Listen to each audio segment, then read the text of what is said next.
السلام علیکم پیارے ساتھیوں، آپ سب کو خوش آمدید کہتی ہوں اپنے چینل سعیدہ وائس پر۔ میں امید ہے آپ سب خیریت سے ہوں گے۔ میں نے خود اپنی زندگی کو برباد کیا، ایک خوبصورت عورت کے چکر میں اپنی بیوی کو دھوکہ دیا، اور میں وہ بیوقوف انسان ہوں جس نے اس عورت کی خوبصورتی کے جال میں پھنس کر اس مکار عورت کے لیے خود کو تباہ اور برباد کر لیا۔ آئیے ساتھیوں سناتے ہیں اس شخص کی کہانی، خود اس کی اپنی زبانی۔ ہم سب کے لیے سبق آموز ہے یہ ویڈیو، مس مت کیجیے گا، اور آپ سب سے گزارش کرتی ہوں یہ ویڈیو دیکھنے سے پہلے ہمارے چینل سعیدہ وائس کو سبسکرائب کر دیں، اور سبسکرائب کرتے ہی بیل کے بٹن کو ضرور پریس کیا کریں، جس سے آپ کے پاس ہماری اپلوڈ کی جانے والی ویڈیوز کے نوٹیفیکیشن سب سے پہلے پہنچیں۔ میرا نام افضل ہے۔ میرے امی ابو میرے بچپن میں ہی میرا ساتھ چھوڑ گئے۔ مجھے بھائی اور بھابھی نے پالا۔ ان کی چونکہ کوئی اولاد نہیں تھی تو وہ مجھے اپنے بیٹے کی طرح سمجھتے۔ شروع سے ہی میری طبیعت آزاد پنچھی جیسی رہی۔ میں گھر میں لاڈلا تھا۔ بھائی میری ہر جائز و ناجائز خواہش پوری کرتے تھے، سو اس بات نے مجھے پڑھائی سے دور کر دیا۔ میں نے صرف چند جماعتیں پاس کیں اور پھر اسکول چھوڑ دیا۔ میں جوان ہوا تو بھائی نے مجھے اپنے ساتھ پرچون کی دکان پر بٹھا لیا۔ دن کا آدھا حصہ وہ دکان پر بیٹھتے، آدھا میں۔ میرے بھائی اور بھابھی کی شادی کو 25 سال گزر گئے تھے۔ جب میں 25 سال کا ہوا تو میرے سر پر صحرا سجانے کا خواب دیکھنے لگے بھائی اور بھابھی۔ وہ سمیرہ کو میری زندگی میں لے آئے۔ دلہن پسند کرنے اور اس کی ہر خوبی و خامی کو پرکھنے کی ذمہ داری میں نے بھائی اور بھابھی پر ڈال دی تھی، مگر انہوں نے جو رشتہ تلاش کیا وہ مجھے پسند نہیں آیا تھا۔ سمیرہ بالکل عام نقش و نین کی لڑکی تھی، جس میں کچھ زیادہ کشش نہیں تھی۔ گو کہ میں خود بھی خوبصورت انسان نہیں تھا، لیکن میرے دل میں یہ حسرت تھی کہ جو میری بیوی بنے وہ زیادہ نہ صحیح مگر کچھ حد تک خوبصورت ضرور ہو، کیونکہ خوبصورتی کے پیچھے میں دیوانہ اور عاشق تھا۔ کتنی خوبصورت لڑکیوں پر مر مٹنے والا تھا میں۔ جب ہم وہ رشتہ دیکھ کر آئے تو راستے میں نے بھائی سے کہا، آپ کو میرے لیے اس سے بہتر کوئی اور رشتہ نہیں ملا؟ کیوں اچھا نہیں ہے؟ اچھا تو ہے، مگر سمیرہ وہ مجھے زیادہ پسند نہیں آئی۔ بھائی میری بات پر مسکرا دیے۔ صرف ظاہری خوبصورتی ہی سب کچھ نہیں ہوتی، انسان کا دل بھی خوبصورت ہونا چاہیے، اور یہ خوبصورتی سمیرہ اور اس کے گھر والوں میں موجود ہے۔ وہ بہت سلجھی ہوئی پیاری سی لڑکی ہے، تمہیں لے کر چلے گی۔ اور یوں وہ میری زندگی میں آ گئی۔ سچ میں وہ سلجھی ہوئی نیک صفت لڑکی تھی، میری بہت خدمت کرتی تھی، پر میں اس کے اس عام سے چہرے کو قبول نہیں کر پا رہا تھا۔ میں اسے اپنی بیوی بنانے پر راضی نہیں تھا اب تک۔ میرے دل میں اس کی محبت پیدا ہی نہیں ہوئی تھی۔ جب بھی اس کا معمولی شکل والا میں چہرہ دیکھتا، مجھے اس سے کراہیت، نفرت محسوس ہونے لگتی، اور میں یاد کرتا اس ایک لڑکی کو جو میرے محلے میں رہتی تھی، پر اس کی شادی ہو چکی تھی۔ اس کا نام تھا انم۔ محلے کی سب سے خوبصورت لڑکی تھی وہ۔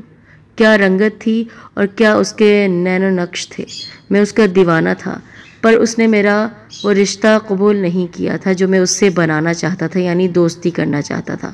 اس کی شادی تو ہو گئی، پر میں اس کو اب تک یاد کرتا تھا۔ میں اپنے بھائی بھابھی سے بہت محبت کرتا تھا، کیونکہ یہ سب کچھ انہی کی بدولت تھا، پر میری قسمت کہ ایک حادثے میں وہ اس دنیا سے چلے گئے اور مجھے اکیلا چھوڑ گئے۔ اب تو مجھے سمیرہ ایک آنکھ نہیں بھاتی تھی۔ میں دن رات انم کو یاد کرتا رہتا تھا۔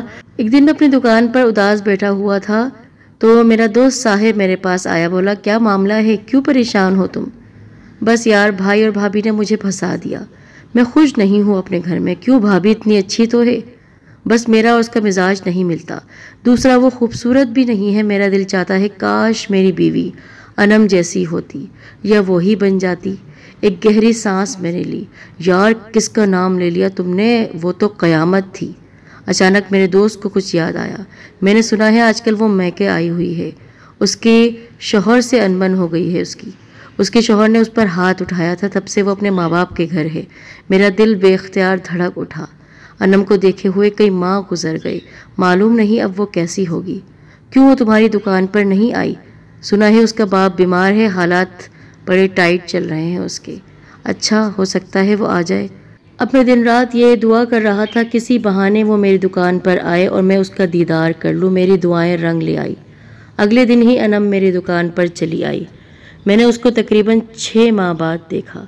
اتنی خوبصورت وہ ہو چکی تھی، اس کے چہرے کو دیکھ کر میں اس کی خوبصورتی میں ڈوبتا چلا گیا۔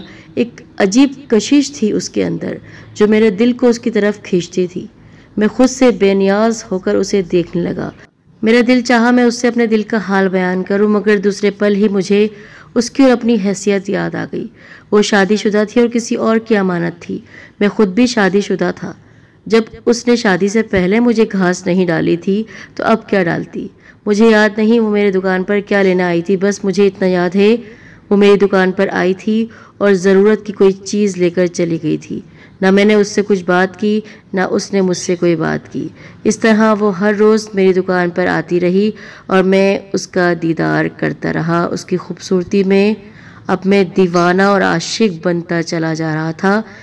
پر مجھے یہ خبر ملی کہ وہ واپس اپنے سسرال چلی گئی ہے، اپنے شوہر کے پاس۔ اس کا ایک بیٹا بھی تھا، لیکن یہ جان کر مجھے خوشی ہوئی کہ 2 ہفتے بعد ہی وہ لڑ جھگڑ کر بلکہ رشتہ ختم کر کے اپنے ماں باپ کے گھر آ بیٹھی ہے۔ میری دکان پر وہ آتی تو نقاب لگا کر آتی تھی۔ اس وقت کوئی رش نہیں ہوتا تھا۔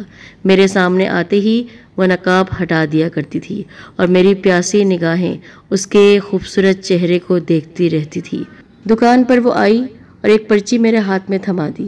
خوشی سے میں پاگل ہو گیا کیونکہ اس میں لکھا ہوا تھا، میں بہت پریشان ہوں، ابا کے گھر کھانے کے لیے کچھ بھی پیسے نہیں ہیں، وہ بیمار پڑے ہوئے ہیں۔ اگر آپ میری مدد کر سکتے ہیں تو اپنی دکان سے روزانہ جو سودا سلف ہے وہ میرے گھر بھجوا دیا کریں۔ میں آپ کا یہ احسان زندگی بھر نہیں بھولوں گی۔ چاول، دال، آٹا، یہ سب تو آپ جانتے ہیں زندگی کی کتنی بڑی ضروریات ہیں، اور بھوکے پیٹ تو ہم گزارا نہیں کر سکتے ہیں۔ کیا آپ میری مدد کریں گے؟ میں نے اس کی شکل دیکھتے ہوئے دل میں سوچا، تم مجھ سے یہ سب کچھ مانگ رہی ہو؟ ارے مجھ سے میری جان مانگو، میں تمہیں اپنی جان دے سکتا ہوں۔ اور یوں یہ سلسلہ شروع ہو گیا۔ میری دکان سے پیسے اور تمام چیزیں اس کے گھر جانے لگیں، اور اب مجھے موقع لگ چکا تھا اس کی بیمار باپ کی دنیا سے جانے کے بعد۔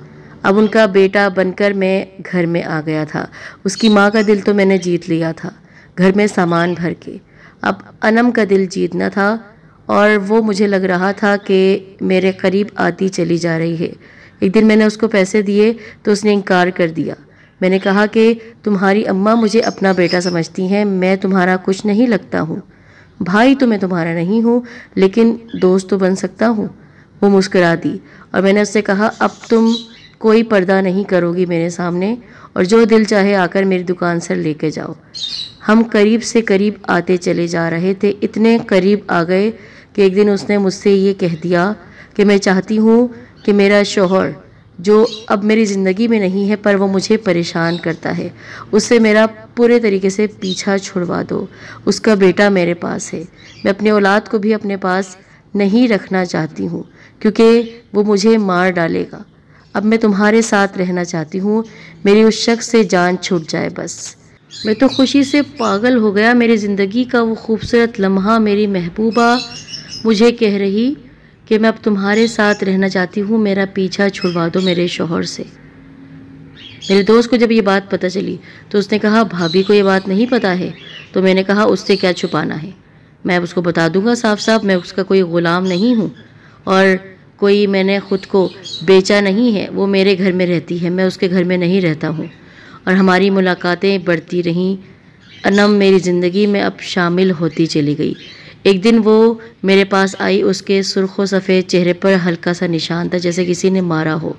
یہاں کیا ہوا؟ میرا پوچھنا جیسے قیامت ہو گیا۔ اچانک اس کی آنکھوں سے موٹے موٹے آنسو بہنے لگے۔ اس کے چہرے پر یہ گہرا نشان دیکھ کر میں سمجھ گیا کہ اس کو کسی نے مارا ہے۔ اس نے کہا کہ میرا شوہر مجھ پر ظلم کر رہا ہے، میرا پیچھا چھڑوا دو اس شخص سے، میں اب زہر کھا کر ورنہ مر جاؤں گی۔ میں نے اس سے کہا، نہیں، تم مر نہیں سکتی، مرے تمہارے دشمن۔ اب میرے دوست کو جب پتہ چلا کہ میں اس کو اپنی زندگی میں شامل کرنا چاہتا ہوں تو اس نے کہا، یہ کیا کر رہے ہو تم، وہ تمہارے قابل نہیں ہے، کیا بکواس کر رہے ہو، وہ میرے قابل کیا ہوگی، میں خود اس کے قابل نہیں ہوں، وہ تو ایسی خوبصورت اور حسین لڑکی ہے، اس پر تو کوئی بھی عاشق ہو سکتا ہے، مگر اس نے صرف میرا ہاتھ تھاما ہے۔ حسن ہی ہر چیز نہیں ہوتا میرے دوست، میری بیوی موٹی ہے، زیادہ حسین نہیں ہے مگر عزت والی ہے۔ اگر انم سے تم کچھ دنوں کے لیے تعلق بناتے تو وہ تم اپنی مرضی سے کر رہے تھے، مگر اگر تم اسے اپنی بیوی بنانے کا ارادہ کرتے ہو تو اچھی طرح چھان بین کر لو، اچھی طرح انکوائری کر لو۔ مجھے پتہ چلا ہے شادی سے پہلے اس کا کردار ٹھیک نہیں تھا، اور کیا پتہ اب بھی نہیں ہو۔ وہ عورت بغیر نکاح کے تمہارے ساتھ عشق کے چکر چلا رہی ہے، تمہیں اپنے جال میں پھنسا رہی ہے۔ تمہارے اوپر نظر نہیں، تمہارے گھر اور تمہاری دکان پر اس کی نظر ہے۔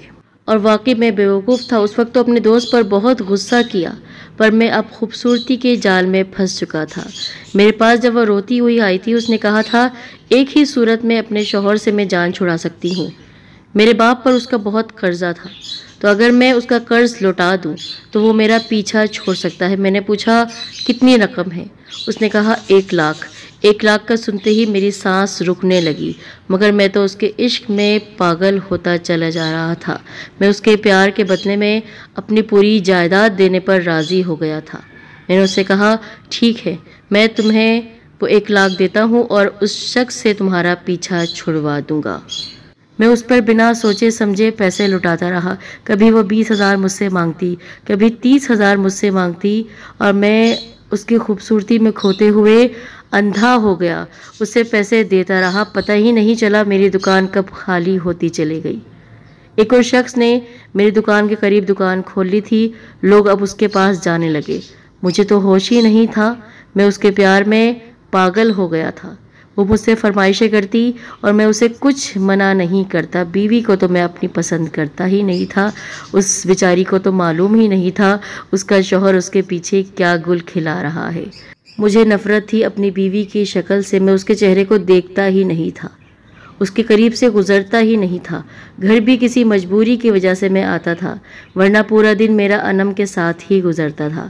3-4 ماہ گزر گئے، دکان میں اب 50,000 سے بھی کم کا سامان بچ گیا، دکان بالکل خالی ہو گئی۔ اب بھی مجھے عقل نہیں آ رہی تھی۔ سمیرہ کو یہ بات نہیں پتا تھی، وہ اکثر مجھ سے کہتی، پر میں اسے غصے میں کہہ دیتا کہ اپنے آپ کو دیکھا کرو، شکل دیکھی نہ صورت دیکھی، میری زندگی میں آ کر میری زندگی کو تباہ کر دیا۔ ذرا تمہیں پسند نہیں کرتا تھا میں، بھائی بھابھی کی وجہ سے بس نبھا رہا ہوں، اور یہاں پر میں انم سے محبت کا اظہار کرتا رہتا۔ ایک عرصے تک اس کی ماں بیمار رہی اور وہ بھی چل بسی۔ اس کے ماں باپ کی موت کے بعد اب اس کا کوئی سہارا نہیں تھا، تو میں نے یہی سوچا ہوا تھا کہ اب اس کو شرعی طور پر اپنی بیوی میں بنا لوں گا، پر مجھے کیا پتا تھا کہ یہ اس کا بہت بڑا دھوکہ تھا۔ اتفاق سے 15 دن تک میرا اس سے ملنا نہیں ہوا۔ جب ایک دن میں اس کے گھر پہنچا تو تالا لگا ہوا تھا۔ مجھے حیرت ہوئی وہ کہاں چلے گئی مجھے بغیر بتائے ہوئے۔ میرا دل سینے میں بیٹھنے لگا۔ پتہ نہیں کیوں اس بار مجھے اپنے دوست کی بات سچ لگ رہی تھی، کیونکہ میرے دوست نے کہا تھا وہ کئی دنوں سے غائب ہے۔ میں نہیں مان رہا تھا، اب تو اس کے ماں باپ بھی نہیں ہیں، وہ کدھر چلی گئی ہے؟ کہاں چلی گئی مجھے چھوڑ کر؟ میں دیوانوں کی طرح نفسیاتی مریض بن رہا تھا، مگر وہ نہیں آئی، وہ چلی گئی مجھے چھوڑ کر۔ میرے دوست نے کہا کہ جس دن میں نے تمہیں سمجھایا تھا اس کے بارے میں، تمہارے اس لٹنے سے پہلے کہ آج تمہاری دکان خالی ہو چکی ہے، تمہاری دکان کے سارے لوگ دوسری دکان پر چلے گئے ہیں، تمہارے پاس خود کھانے کے لیے پیسے نہیں ہیں۔ وہ لڑکی اور دوسرے لوگوں کے چکر میں تھی، وہ حسین خوبصورت تھی، اس کو اپنے لیے شہزادہ چاہیے تھا۔ پہلی شادی تو اس نے اپنے ماں باپ کے کہنے پر کر لی، پر کیا وہ اب دوسری بار تم جیسے انسان کے ساتھ شادی کرتی؟ اور پتہ ہے وہ کیا کہہ رہی تھی کہ اس کالے کلوٹے کے ساتھ میں نے صرف اس کی دکان کی وجہ سے دوستی بڑھائی۔ سامان تھا نا اس کے پاس، گھر اچھا چل جاتا تھا اس کی دکان کی وجہ سے، اور سب سے بڑا مسئلہ تھا اس کے سابقہ شوہر سے اس کی جان چھڑوانا، بیٹے کو اس کے حوالے کرنا۔ اس نے اپنا بیٹا بھی اس کے حوالے کر دیا، اور جو قرضہ تھا وہ بھی تمہاری وجہ سے، تمہاری عنایتوں کی وجہ سے اس نے وہ قرضہ بھی چکا دیا۔ اب وہ یہاں سے جا چکی ہے۔ اس دن میں نے دیکھا تھا اس کو ایک بہت بڑی گاڑی میں کسی امیر آدمی کے ساتھ جا رہی تھی۔ اب وہ یہاں نہیں آئے گی۔ سر پیٹ لو اپنا، تم نے اس کے چکر میں اپنی زندگی تباہ کر دی۔ مجھے سمجھ نہیں آ رہا تھا میں اس صورتحال میں کیا کروں۔ میرا دل بار بار دعا کر رہا تھا کاش یہ سب غلط ہو، میرے دوست نے یہ سب کچھ غلط کہا ہو، اس بات میں کوئی سچائی نہیں ہو، مگر اب میری دعا قبول نہیں ہوتی۔ سوچنا اور دعا کرنا میرا فضول تھا۔ وہ میرا سچا دوست تھا، وہ میرا حوصلہ بڑھاتا رہا۔ میں نے جس عورت کے لیے اتنا سب کچھ کیا اسی نے مجھے دھوکہ دے دیا، میرے جذبات کے ساتھ کھیلتی رہی۔ میرے دوست نے کہا جو ہونا تھا سو ہو گیا، اب تم اس کو بھلا دو، پر میں اسے بھلا نہیں پا رہا تھا۔ وہ میرے ذہن پر سوار ہو گئی تھی اور میں ذہنی مریض بن کر اسپتال چلا گیا۔ ہاں میں مریض ہو گیا تھا، پاگل ہو گیا تھا اس کے چکر میں، پر میری بیوی نے میرا ساتھ نہیں چھوڑا۔ میرے بھائی صحیح کہتے تھے کہ ظاہری شکل و صورت کوئی معنی نہیں رکھتی ہے، وہ تمہارا ساتھ نبھائے گی۔ اس نے سچ میں میرا ساتھ نبھایا۔ میرے ہاسپٹل جانے کے بعد اس نے دکان پر اپنے بھائی کو بٹھا دیا تھا اور دکان اب اچھی خاصی چلنے لگی تھی۔ جب میرا علاج مکمل ہو گیا، گھر واپس آیا تو میں انم کو بھول چکا تھا۔ مجھے اپنی بیوی اب اور زیادہ پیاری لگنے لگی تھی، پر وہ ایک کانٹا جو میرے دل میں آج تک پھانس بن کر اٹکا ہوا ہے کہ وہ کہاں گئی؟ اس نے مجھے دھوکہ کیوں دیا؟ کیوں کیا اس نے میرا استعمال؟ اس سوال کا جواب مجھے آج تک نہیں ملتا ہے۔ السلام علیکم پیارے